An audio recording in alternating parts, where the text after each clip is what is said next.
sustains your focus over time, letting you stay in the zone for as long as you want. You can also use Brain FM for relaxation, meditation. Welcome to Huberman Lab Essentials, where we revisit past episodes for the most potent and actionable science-based tools for mental health, physical health, and performance. I'm Andrew Huberman. I will not be able to handle this if you're gonna have ads. Might actually migrate.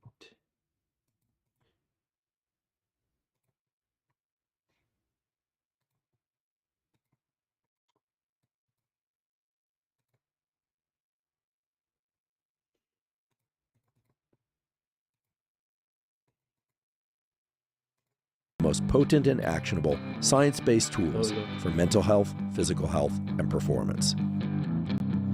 I'm Andrew Huberman, and I'm a professor of neurobiology and ophthalmology at Stanford School of Medicine. Today, we're going to talk about the neuroscience of fear.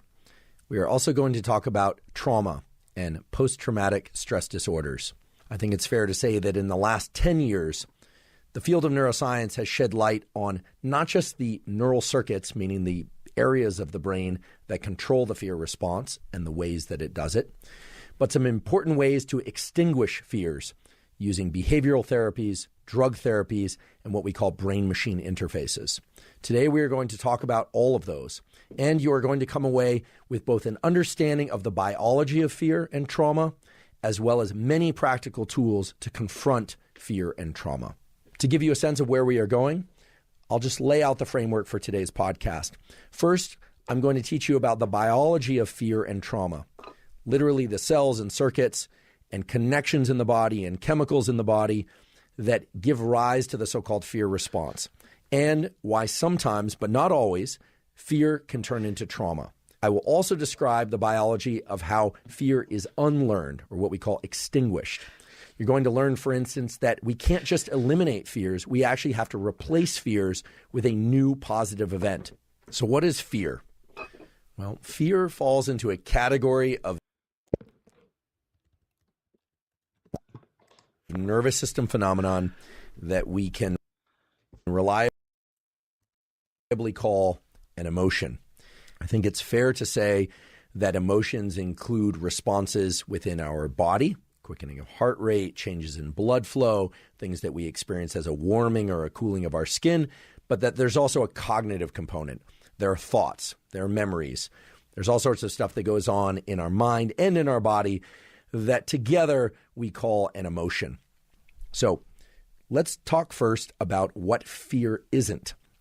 Most people are familiar with stress, both as a concept and as an experience. Stress is a physiological response. And it is fair to say that we cannot have fear without having several, if not all, of the elements of the stress response. However, we can have stress without having fear. Likewise, people are familiar with the phrase, or the word rather, anxiety. Anxiety tends to be stress about some future event, although it can mean other things as well. We can't really have fear without seeing or observing or experiencing some of the elements of anxiety, but we can have anxiety without having fear. So what you're starting to realize is that fear is built up from certain basic elements that include stress and anxiety. And then there is trauma. The operational definition of trauma is that some fear took place, which of course includes stress and anxiety, and that fear somehow gets embedded or activated in our nervous system such that it shows up at times when it's maladaptive, meaning that fear doesn't serve us well and it gets reactivated at various times. The reason I'm putting all this word soup around fear out onto the table is not to complicate the issue. Rather, it is to simplify the issue, because now that we acknowledge that there are many different phrases to describe this thing that we call fear, and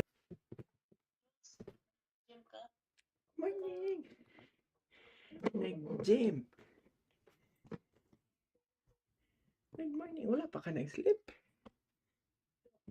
Wala pa ka nag-sleep? Amang kagikan. Nag-bar mo? naman kagikan.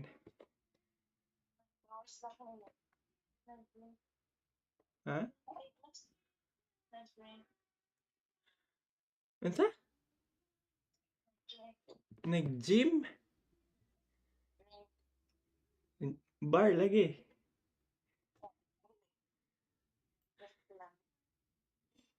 Okay. Hintay ka uban ni ma.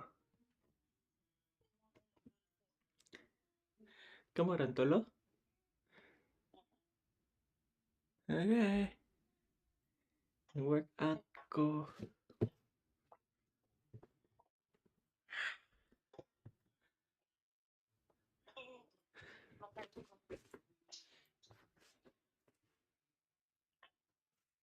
Fear and related phenomenon, we can start to just focus on two of these issues, fear and trauma, as it relates to specific biological processes, specific cognitive processes, and we can start to dissect how fears are formed, how fears are unformed, and how new memories can come to replace previously fearful experiences. So in this effort to establish a common language around fear and trauma, I want to point out autonomic arousal. Autonomic arousal relates to this aspect of our nervous system that we call the autonomic nervous system. It basically has two branches to it, two branches meaning two different systems. One is the so-called sympathetic autonomic nervous system, has nothing to do with sympathy, it has everything to do with increasing alertness. The other branch of the autonomic nervous system is the so-called parasympathetic branch of the autonomic nervous system. I know that's a mouthful.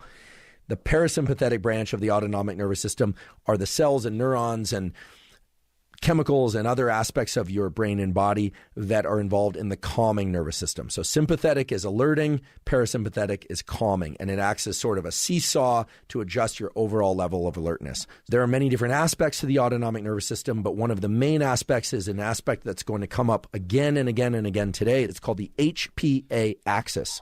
The HPA axis stands for hypothalamic pituitary adrenal axis. The hypothalamus is a collection of neurons.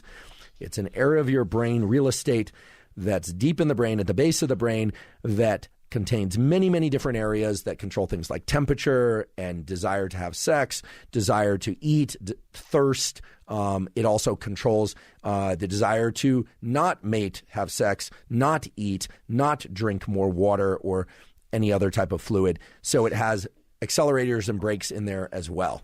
The hypothalamus connects to the so-called pituitary. The pituitary lives close to the roof of your mouth. It releases hormones into your bloodstream. And so the hypothalamus has this ability to trigger the release or prevent the release of particular hormones like cortisol, or the hormones that go stimulate adrenals to produce adrenaline. And speaking of the adrenals, that A in the HPA are the adrenals. You have two glands that sit above your kidneys and your lower back. They release different hormones and other types of chemicals into the body. And the two main ones that you need to know about today are adrenaline, also called epinephrine, and cortisol. Both of those are so-called stress hormones, but they're not always involved in stress. They're also involved in waking up in the morning when you rise from sleep. And so this HPA axis should be thought of in the following way. The HPA axis includes a piece of the brain, the hypothalamus, the pituitary, and the adrenals. So it's a beautiful three-part system that can use your brain to alert or wake up your body and prepare it for action. And it can do that in the short term by triggering the release of hormones and chemicals that make you alert and ready to go right away, and by triggering the release of neurotransmitters and hormones and other chemicals that give that alertness a very long tail, a very long latency before it shuts off. And that's important because one of the hallmarks of fear and one of the hallmarks of trauma is that they involve fear responses that are long-lasting. Even if those fearful events, the events in the world that trigger the HPA axis, can be very brief, the fear response can reverberate through your system because the chemicals that are involved in this HPA axis have a fast component and a longer lasting component. And the longer lasting component can actually feed back to the brain and literally control gene expression which can take many days, and build out new circuits and new chemicals that can embed fear in our brain and body. We can't really have a discussion about fear without discussing the famous amygdala. Famous because I think most people by now have heard of the amygdala. Amygdala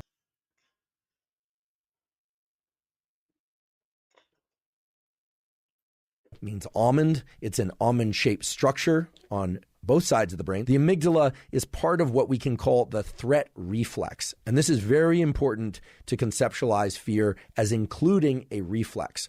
And that reflex involves things like quickening of your heart rate, hypervigilance, your attentional systems pop on, increased ability to access energy stores for movement and thought and so forth. And the amygdala is part of the threat reflex, so much so that we can really say that it's the final common pathway through which the threat reflex flows. In other words, the amygdala is essential for the threat response. So while the amygdala might look like an almond, it's actually part of a much bigger complex or collection of neurons called the amygdaloid complex. That complex has anywhere from 12 to 14 areas, depending on which neuroanatomist is naming things and carving it up. Why is that important to us? Well, it turns out that the amygdala is not just an area for threat. It's an area for generating threat reflexes that integrates lots of different types of information. Information from our memory systems, like the hippocampus, and from our sensory systems, our eyes, our ears, our nose, our mouth, etc. So taste information, vision, auditory information, touch, etc., flow into the so-called lateral portion of the amygdala or the amygdaloid complex. And then there are multiple outputs from the amygdala. And this is where things get particularly interesting because the outputs of the amygdala have a lot of different areas, but there are two main pathways. One involves the hypothalamus, and it also feeds out to our adrenals to create a sense of alertness and action. The other pathway out of the amygdala is to a very interesting area that typically is associated with reward and even addiction.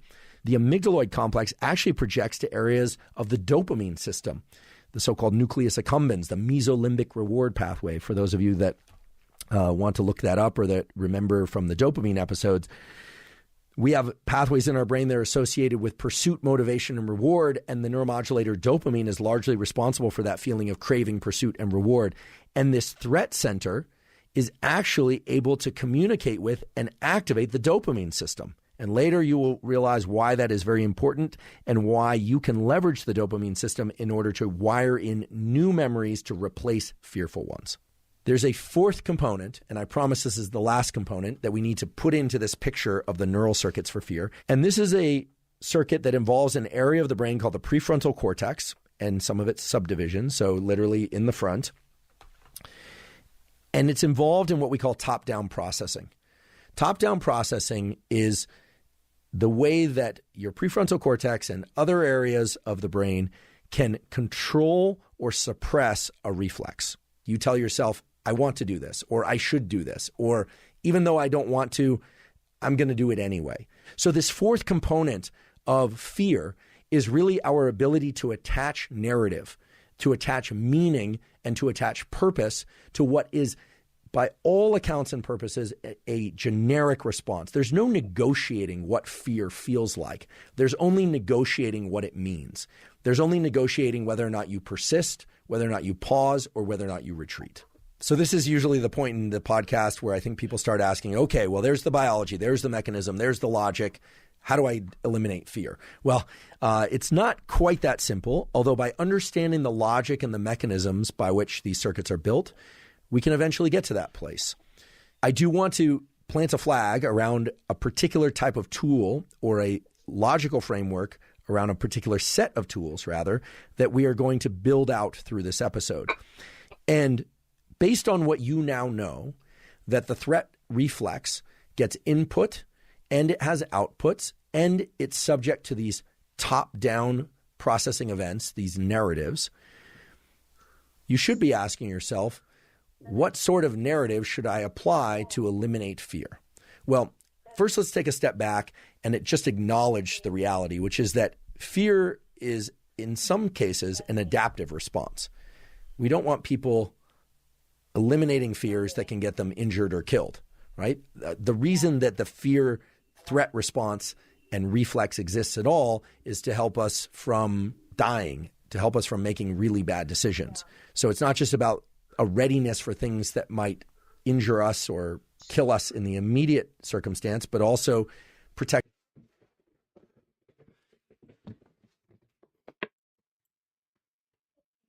Nagunsa man mo. Wow. Expose na kayo. Kita.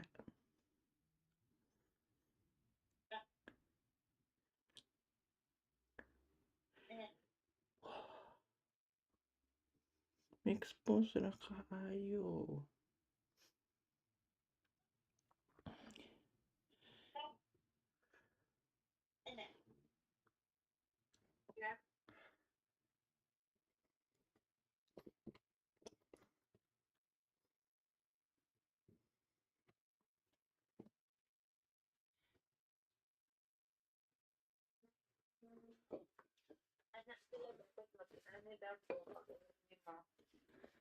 What?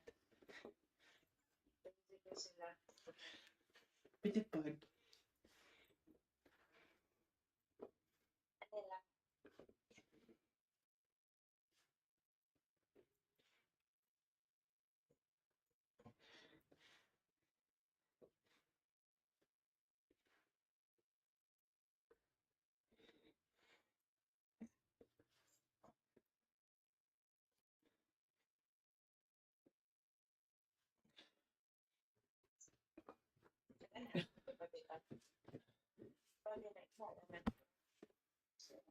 Kita mo god.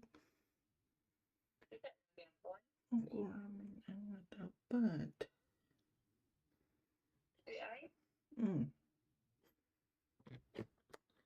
Yan, sa may memorable hitabo dito.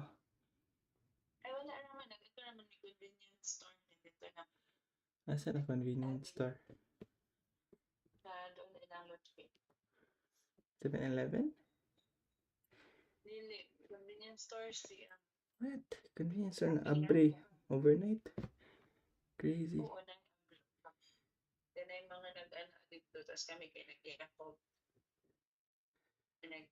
Okay. Wala rin mga delikadong nawong. Wala.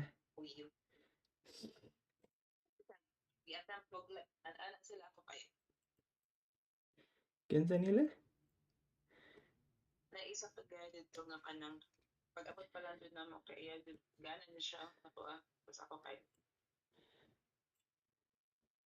Tutok lang.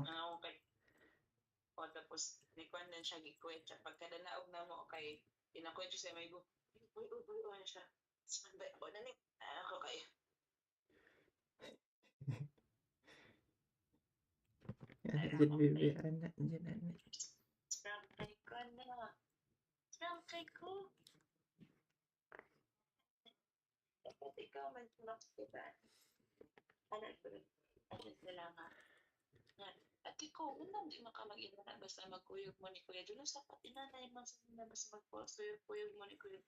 True. Fur. Pero ako, ala. Hindi pwede ang banana.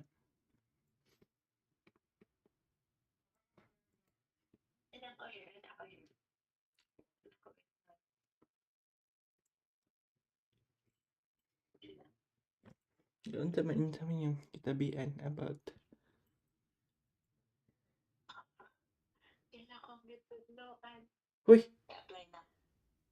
Hoy! Bayag! Sige yun nila. Hoy! Baby! Baby.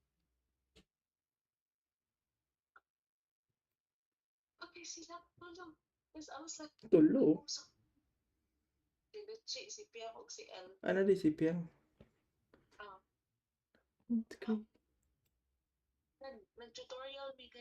Crazy man mo ay. lang. Crazy man mo eh. Di ba na weird? Kabalo sila. Dili man kanang psychological tutorial mo siya like basta What?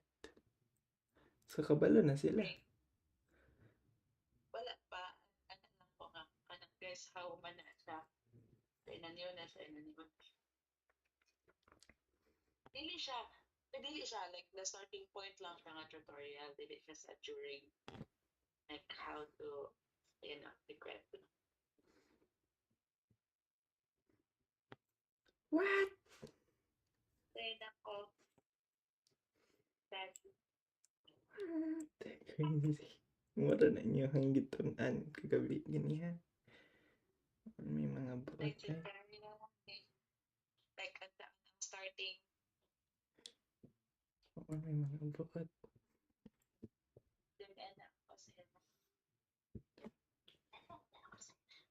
Nag-ingon na ka sila ha? this Naingon ka? This New Year?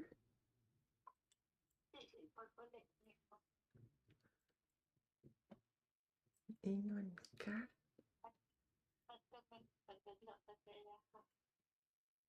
Bibi! Anak ko, I'm ready guys. Kasi Hoy! pero like everything is very like ano siya like as in like genuinely ay wala ba yun yung yapon dito kabalo po like ang ilang ipang teach ako I was like okay I was doing it all wrong there like as in I learned a lot.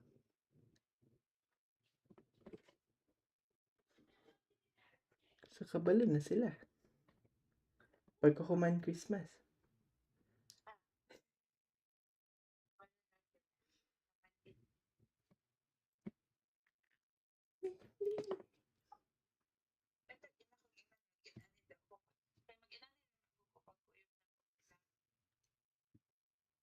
Alam mo. Just a CDO now. Yeah, I was planning that too. Pero naman sa inyo. Hindi daw Ano man?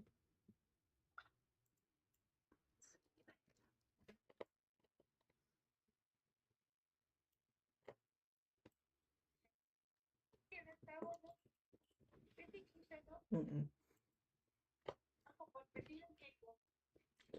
Super angali. Okay. May mag-ata ko balik. Katulog na diha. Unta na maurasa. Nga wala makitulog. Nag-inom mo or nagtabi lang? Nagtabi tapos nag-drink kamay. Okay na mga light. Okay.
Protecting us for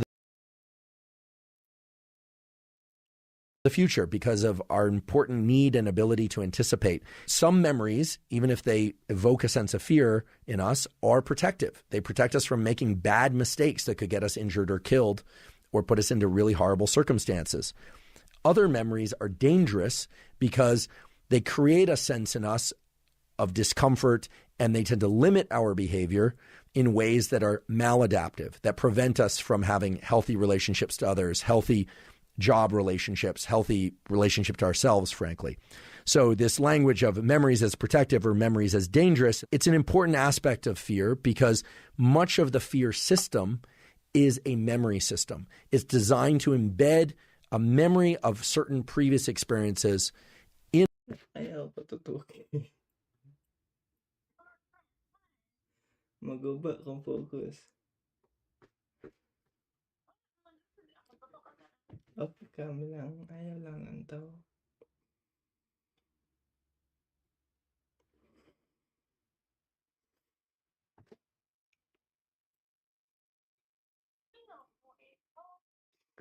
Anta please. Madaot kong focus yet for real. Mawadaan ko kusog. Ikaw ka lock in.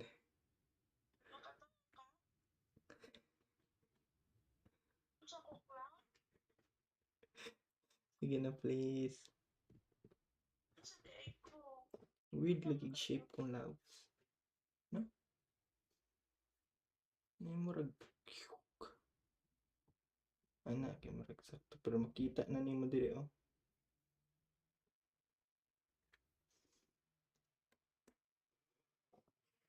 Ina baby please.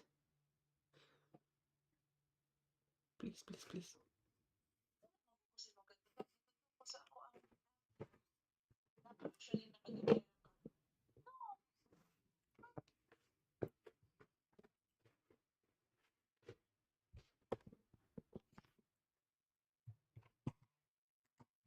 In us such that the threat reflex is activated in anticipation of what might happen. Okay? So let's talk for a second about how certain memories get. Off camera. Please. Please, please, please, please, please. For real, di ko ka focus. Katawa ko. Please. Dili, mamatay ko gusto.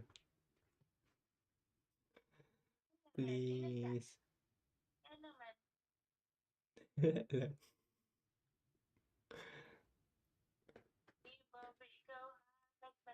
Kasulay ka anang mukhaon ka tapos tutukan ka. Like, wa may katawanan anak, pero magkatawa ka.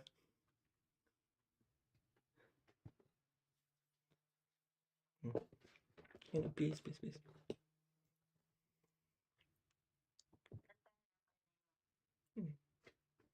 Okay.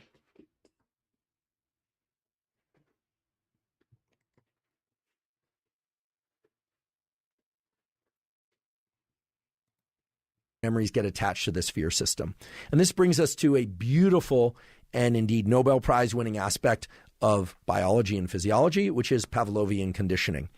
Many of you are probably familiar with Pavlov's dogs and the famous Pavlovian conditioning experiments. They go something like this: ring a bell. A dog doesn't do much in response to a bell. It might attend to it, but it doesn't salivate typically in response to the bell. However, if you pair the ringing of a bell with the presentation of food enough times, the dog will salivate in response to the food. Eventually, you take away the food, you just ring the bell, and the dog will salivate in response to the bell. Okay?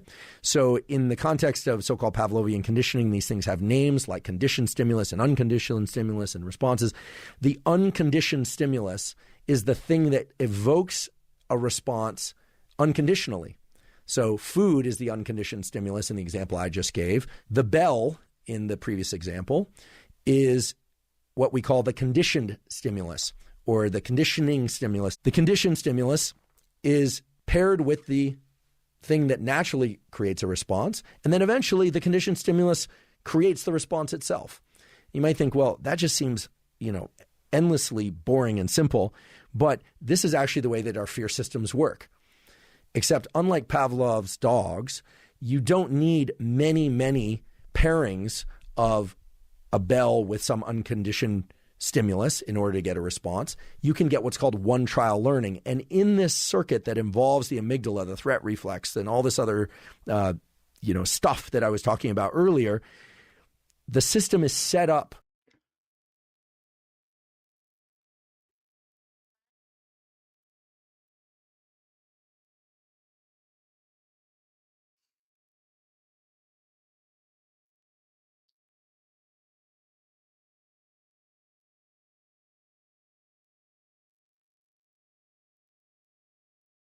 up for learning. It's set up to create memories and to anticipate problems. It's a very good system because it was designed to keep us safe. So now you should understand how classical conditioning, as it's called, occurs. You go to give a piano recital as a kid, you sit down and you freeze up, and it's horribly embarrassing. And even if you just freeze up for a few seconds, the heart rate increase and the perspiring, the sweating, and the shame that you feel leads you to want to avoid playing instruments or public displays of performances for a long period of time unless you do something to overcome it. Some people, it tends to be more an accumulation of experiences. There's a key, what we call temporal component. There's a component of the fear system being able to batch many events in time and create one specific fear, or take one very specific isolated incident that happened very briefly and create one very large general sense of fears. And I'll give an example of the latter just to kind of flesh this out a little bit. I had a friend come visit me in San Francisco some years ago, and their car got broken into. Unfortunately, a frequent occurrence in San Francisco, even in the middle of the day. Never leave anything in your car in San Francisco. They'll break in the middle of the day. Doesn't matter. Police can be having coffee right there in front of them. They'll still do it. They got their belongings taken, and they decided they were never coming back to San Francisco. This was an isolated incident that forever colored their view of the city, which I, frankly, understanding the fear system, I can understand. We can have isolated incidents that wick out to broad decisions about entire places, or we can have many experiences that funnel into very specific isolated fears about particular circumstances, places, and things. So I like to think that by now you have a pretty good understanding of the circuits that underlie the threat reflex, the fear response, and how we have top-down control, meaning we can attach a narrative to the fear response, and that the fear response can be learned in association with particular events. Okay? So now I'd like to talk about therapies that are carried out in humans that allow fears to be undone, that allow traumas to be reversed. Contrary to popular belief, it is not going to work to simply extinguish a fear. One needs to extinguish a fear and or trauma and replace that fearful or traumatic memory or idea or response with a positive response. And this is something that's rarely discussed, both in the scientific literature, but certainly in the general discussion around fear and trauma. And so that brings us to which treatments are directly related to the fear circuitry and the circuitry related to trauma. And the primary one to begin with is the so-called behavioral therapies. There are 3 forms of therapy that purely through the use of language have been shown to have very strong positive impact, meaning reduce fears and traumas. And those 3 are prolonged exposure therapy, cognitive processing, or CPT, and cognitive behavioral therapy. It's very clear, because it's been measured, that if you look at the amount of anxiety, the pure physiological anxiety response of quickening of heart rate, flushing of the skin, sometimes quaking of the hands, the experience of fear, over time, when people recount or retell their trauma, that the first time they do that, especially when it's recounted in a lot of detail, there's a tremendous anxiety response, sometimes even as great or greater than the actual exposure to the fearful event or trauma. And obviously, this is something that is done with a clinician present because it is very traumatic to the person. They're literally reliving the trauma in full, rich detail, and they are encouraged to provide full, rich detail.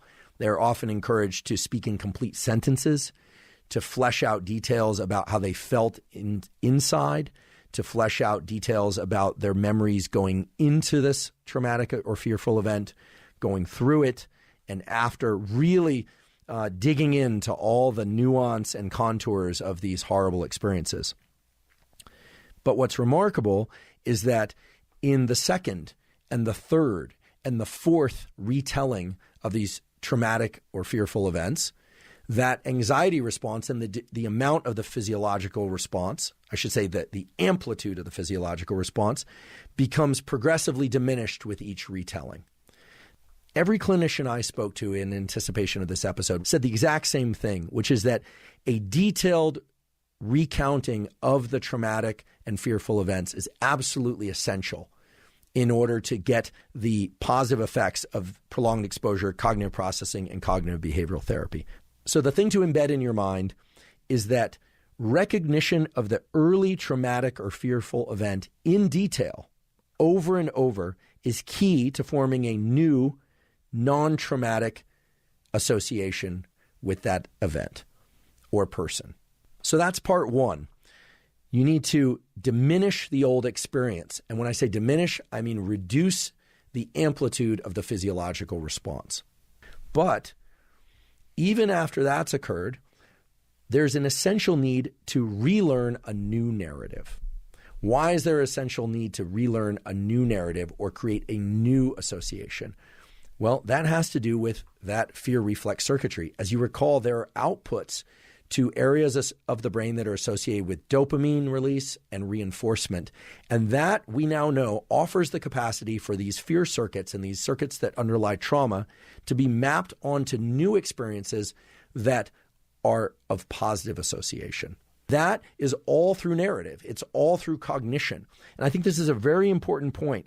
Oftentimes, I think we tend to undervalue the importance of rationalization and of story and of narrative.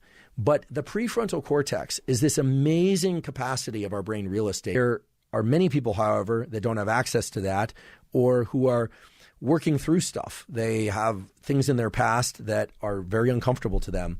And I'm aware that many people are working through those things through journaling, through talking to a friend, through any number of different sort of non-traditional approaches. One thing that really pertains to everybody who's working through fear and trauma of any kind is the importance of social connection as it relates to the chemical systems and the neural circuits associated with fear and trauma. And it's really important to understand that regular social connection, trusting social connection of any kind, is going to be very beneficial for that process. In a few minutes, we are going to discuss some of the behavioral treatments, including some really new, exciting protocols for dealing with fear and trauma. But for a few minutes, I'd like to discuss some of the drug treatments that are starting to emerge as potential therapeutics, in particular for PTSD. The two drug treatments I'd like to focus on are ketamine-assisted psychotherapy and MDMA-assisted psychotherapy. Ketamine is a dissociative anesthetic. Dissociation in its essence is really about viewing what's happening from a different perspective than what normally one would view that experience from. What seems to be the case is that it somehow allows the patient, the individual, to recount their trauma while feeling either none or a very different set of emotional experiences that they experienced in the actual trauma or fearful experience. So it's a remapping of new onto old, new meaning new feelings onto old feelings while staying in the exact same narrative. And so in that way, we can sort of view, or we can try and view ketamine-assisted psychotherapy for the treatment of trauma as bringing together the three elements that we talked about before. You want to diminish the intensity, the potency of the old original trauma experience or fear experience. So that seems to be accomplished through this dissociation. That leads to the extinction of the trauma and the fear. But then there also seems to be an automatic or kind of built-in relearning of a new narrative and new set of experiences, which is the next step that we described earlier. So it's an intriguing therapy. It's one that's really catching on, and there are many, many clinics around the U.S. that are now doing it. Whether or not it turns out to be the ultimate treatment for trauma and for fear isn't clear. My colleagues